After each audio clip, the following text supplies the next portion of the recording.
લઘુકથા નામનું. લેખક છે સુનીતા ઇજ્જતકુમાર.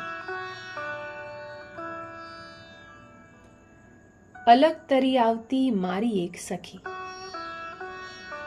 અલગ જ આકર્ષક એવું એનું નામ સ્વમાની. ઊંચેરો ઉછેર પામેલી એ સન્નારી પર સૌને શ્રદ્ધા, કેમ કે એનું વ્યક્તિત્વ નિર્મળ ને નિસ્વાર્થ હતું. પિયર હોય કે સાસરી કે પછી સમાજ, સૌને ચાહવા ને સૌ માટે જીવવાના એને હેવા પડ્યા હતા. ઘણા એને ભોટ સમજતા ને ઘણા ભોટ બનાવતા.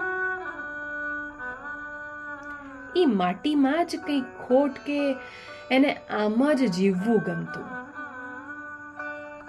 એ બાઈને હું સમજાવીને થાકતી કે જેવા સાથે તેવાનો જમાનો છે, તો કહેતી મારે જમાના સાથે શું લેવા દેવા, મને મારા માટે આમ જીવવું ગમે,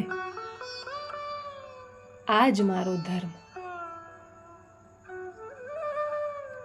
સ્વમાની એક દીકરી હોવા છતાં કદી એણે દીકરી તરીકે કોઈ લાભ ન લીધો. હા, દીકરો બનીને જીવી જાણી. એક પ્રતિષ્ઠિત ઘરની પુત્રવધુ, પણ એણે કદી કોઈને ઘસારો આપ્યો જ નહીં. હા, પોતે વહુ ઉપરાંત દીકરી બનીને ઘસાતી ખરી. એ લાગણી સભર હતી એટલે સૌને અઢળક પ્રેમ આપ્યો, પણ કદી કોઈના પ્રેમની અપેક્ષા ન સેવી. એણે આખી જિંદગી નિષ્ઠાવાન કર્મચારી બની સેવા આપી, પણ ઘરને ઊંચું લાવવા કદી કમાતી સ્ત્રી બની જ નહીં. હા, તે એક સક્ષમ પુત્રવધુની સાસુ પણ હતી, છતાં કદી સાસુપણું ન બતાવ્યું. બલકે પોતે જે હાડમારી ભોગવી એ પુત્રવધુને ન ભોગવવી પડે એ માટે પોતે વહુ બનીને જીવી.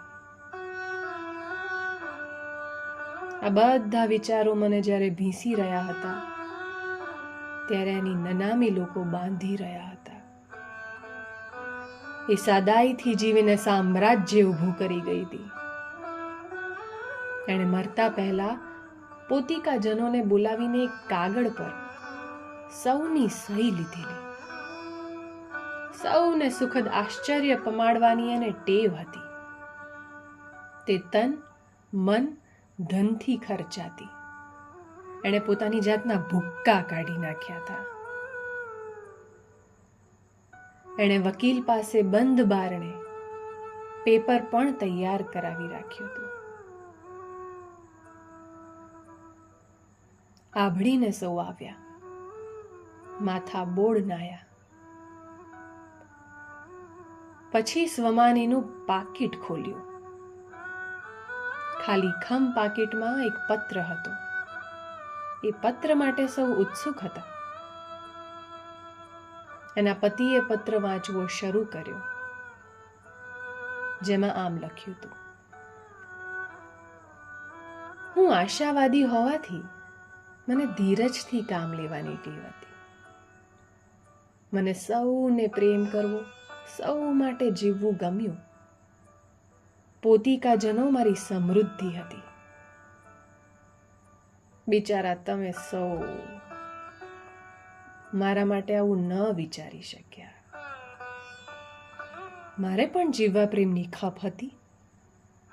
હું પણ સ્ત્રી જ હતી. મને પણ આશ હોય ને. હું તો હજુ તમને ઉપયોગી થઈશ. મેં સૌને ભીંજવ્યા છે, પણ હું ભીંજાયા વગરની રહી છું. એટલે ચિતામાં બળવામાં વધુ સમય નહીં લઉં.